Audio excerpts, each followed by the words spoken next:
welcome to the Fully Charged Show. I'm in sunny Solihull, which is always a glorious place to head to whenever you get the chance. Always come to Solihull. This is a rather exciting car that I'm going to be test driving today. I've been looking forward to this for a long time. One quick anecdote about the Fully Charged live show. This was on display there. I couldn't get anywhere near it. It was surrounded by hundreds of people for the entire time that we had the show open. Really, really popular car. A lot of interest in it. Yes, indeed. This is the Aura Funky Cat. And this is the Fully Charged Show. Oh, bloody hell. Like the Fully Charged Show? Then you will love our 6 live shows being held around the world in 2023, starting with Sydney, Australia on March the 11th and 12th. So this is the Aura Funky Cat. I've got to say that is quite an unusual name, but I don't mind it. It doesn't offend me. It's just kind of odd. It's a funky little car, so it suits it from that point of view. Just a really first impression is the throttle mapping is exceptionally refined, and apparently I've just talked to one of the technicians. They're still tweaking it a bit, and it is amazing how with electric vehicles that those sort of fine adjustments, all done in software. It's not the hardware, but this is very, very nice. This car, it really is. You know, as soon as you get in it, it's just, you know, if you can drive something this quickly and this easily without any hesitation, I think that does say something about it. So just before we start, I want to do a really quick history refresher of how come a really cool car like this is made in China and is now being imported into Europe and the rest of the world. It has shifted. So I just want to do a quick thing. When I was a kid, the ruler of China was Mao Zedong. Really brutal, oppressive regime. There were some terrible things happened under his when he was in control. Horrifying. When he passed away in 1976, the government was taken over and a different regime took place. A man called Deng Xiaoping became the president or the ruler, and that was the first time that Western leaders met anyone in China, and China was really closed off. It's hard to believe. President Nixon went there, American president, and we basically enabled the opening up of China to the rest of the world, and particularly from the point of view of manufacturing and business. Shenzhen was a tiny fishing village until about 40 years ago. Now it's one of the biggest cities on earth, and that is a free port. One of the things that the UK government were very interested in. I'm not sure if they still are. So there was no tax there, so that's why British, European, American companies set up their manufacturing there. And now China have got really, really good at making stuff. And this company, Great Wall Motors, was set up in 1984, during the time when China was going through this huge economic convulsion. And they've been making cars and trucks and buses ever since then. And they're really good at it. That is why we want to cover what is going on in China. We're not supporting the Chinese Communist Party. There's a lot wrong with the way that China is ruled. There's a lot of human rights abuses going on there. We're very aware of that. But at the same time, they are having an enormous impact on the economies and the manufacturing bases around the world. So in terms of style, then, this car, I think, has got, it just charmed me the first time I saw it, and it charmed everyone. At Fully Charged Live this year, this was surrounded by people all the time. It does have a bit of mini-ishness about the front, sort of traditional Mini. I do like it. It's very, very smooth. We're starting to see now more and more electric cars that don't need a big humpy bonnet because there's nothing in there. You know, it's much smaller. There's not a big engine in there. It's got some really quirky little things like this bit of, it's just like a tiny little thing there. A little bit of indentation, just gives it a bit of something. Very simple lights. It's presumably got, I'm just looking, oh yeah, there's your front camera. And at this, the logo that they use is quite intriguing, isn't it? It's an exclamation mark. I don't know whether it would mean something else in China. It's kind of a because it's that sort of, oh, it's that look. That's the logo of Aura. I think it's really good. I love the back. That's in a way, this is my favourite part of this. I just love the look of the back, and it's got some really cool extra features. I'm just going to lock it now. There we go. That's locked. But then you watch what happens when you unlock it. It's got all the lights. I am completely operational. All my functions are working perfectly. Isn't it? It's like 2001. It isn't really, but never mind. The back, 228 litres of space in the back, i.e. quite small. Not a lot of room in the back, but when you put the seats down, it's 885-ish, somewhere around there. So, you know, you could get more stuff in if you needed to, but it's a very it's a compact, small car. It's not got a big boot, but it's not compromised in terms of batteries, and there's loads of storage underneath there with other chargers. I hadn't looked at that. That's all your other gubbins is underneath there. Nice, nice. We like that.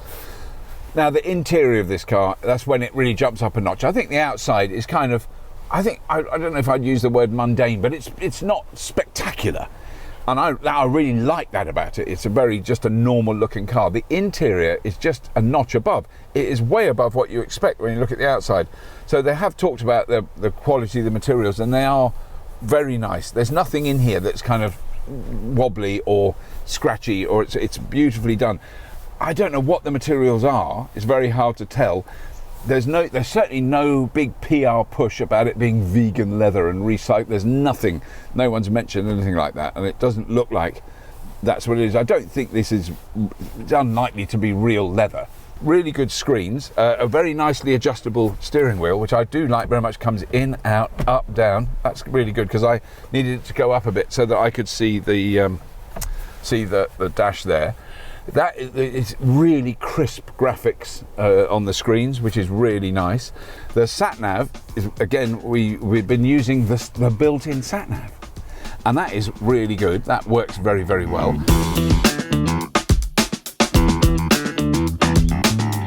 It has a 48 kilowatt hour battery. All the cars that have come out, all the Aura Funky Cats are exactly the same. There's a range of 4 different colours. That's it.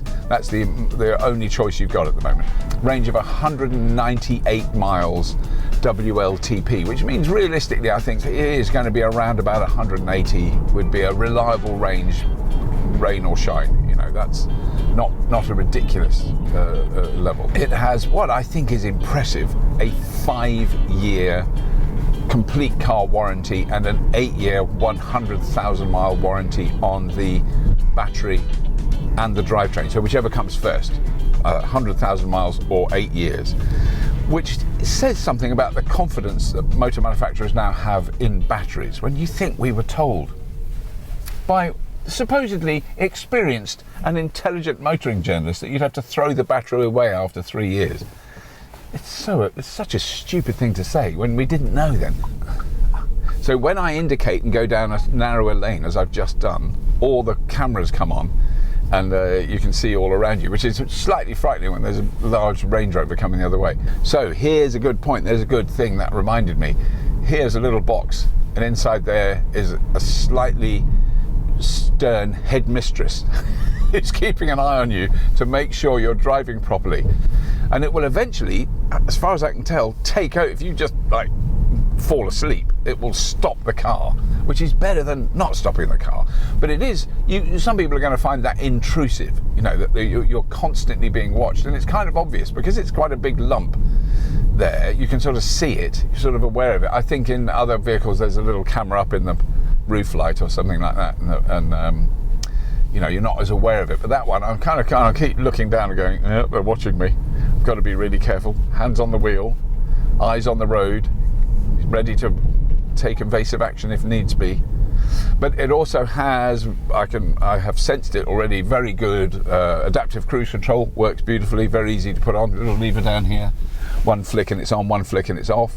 It has lane assist, so if you momentarily lose the track of the road and there's a curb on the side, it will pull the car around. And obviously if you don't want it to do that, you can override it. It's not like it's not self-driving, anything but it is proper driver assistance.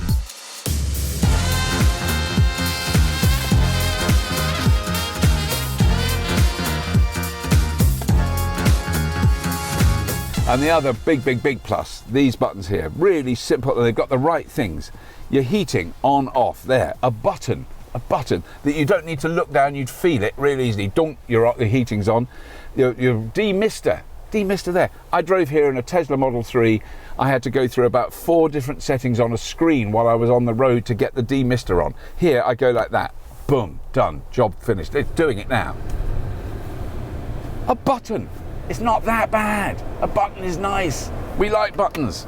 So this is the first edition key, because this is the first edition car. I know that because it says it down here on a special badge, and it's got a bit of USB-age there and all the normal stuff. One of the things is that there, I think is really nice. That is the wireless phone charger, and I didn't even know that's what it was. I put my phone on and it went bing, started charging, so that works really nicely. Parking brake there, gear selector there, just a turning knob, very, very simple to use. Nice deep tray to put your key in so it doesn't wobble about. I thought the buttons on the steering wheel were haptic, so they are like on the ID4, they are haptic. On this, they're actual buttons that go up and down. It's physical. That actually moves. So there we go. Yeah, movie buttons. Okay, back seat test, jack test. It's the jack test. Okay, so that driver's seat is in the same. Oh my goodness, that is really a shock. So the driver's seat is where I would have it to sit. So I'm 6 foot tall. Jack is 6'5", so that is 5 inches roughly. So that is a little bit tight. That's probably very unfair. But I tell you what, that's lots of room. And the material in this car is really, that is a lovely bit of quilted, it's like quilted suede. Seats are very comfy. Let me just adjust that up. Oh my goodness, honestly, I can't believe it. In a car this size, to have a seat that comfy in the back is really, that is nice. And I have got plenty of headroom. I think it would be a bit tight for Jack. But I mean, you know, there's a lot of people my height and shorter, let's be honest. Yeah, very nice.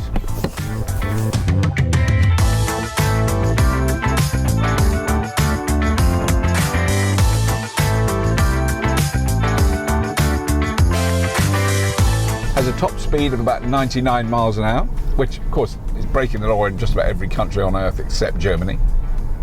And even there, I believe there's discussions about the top speeds because it's not very fuel efficient to drive at 180 miles an hour.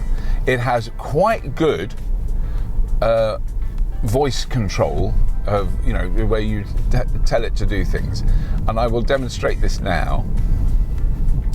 Hello, Aura. Open the driver's window. Is that good? Is that cool? I was going to test out various accents, some of which might be offensive, to see if the voice activation works with those. What I do know is one of the people who works for Aura is Swedish, and when he speaks with quite a thick Swedish accent in English, it still works for him. Hello, Aura. Open the driver's window. Swedish opening.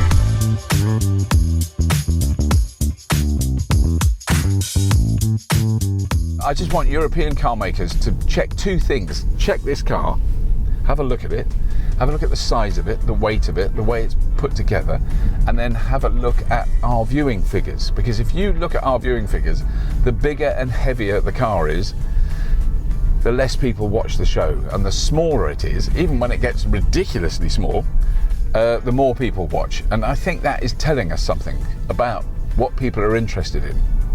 And I am hoping that some of the big familiar names in European and North American car making notice that and start to just introduce a couple of models that aren't even bigger and even heavier than the ones before. So all in all, it's a great package. Now it is £31,995, which I would say isn't super cheap. What I'm hoping is that they do bring in cheaper models, because obviously this is a Chinese-built car. Oh, I burnt some rubber then. I didn't mean to do that. So it has got a little bit more oomph than I thought. That's it. I love it. I think it's really lived up to and beyond my expectations. I was looking forward to driving anyway, but it's actually better than I expected, which is great relief. There we go. So there we go. I just thought I'd give it a top-up charge. I love this car. I think it's really, really interesting. Go along to one of the dealerships and have a look at one if you're interested at all. Have a test drive of it. It's just beautifully put together. Anyway, that's it. Please do subscribe to Fully Charged. We've got some amazing shows coming up. We've got some incredible presenters, you know, who are far better informed about a lot of things than I am. And it's really good that it's carrying on. Have a look at the Patreon link, because that is amazing that that's still going, and we still get the support from people on Patreon. It's really, really important. It really helps us to make more shows and make them better and make them about more different topics. And tell your friends about it. Word of mouth really helps. Tell them to subscribe to it, because the more subscribers we get, the more help we get from YouTube behind the scenes. That really helps us. But that's all. As always, if you have been, thank you for watching. I'm sure I forgot something.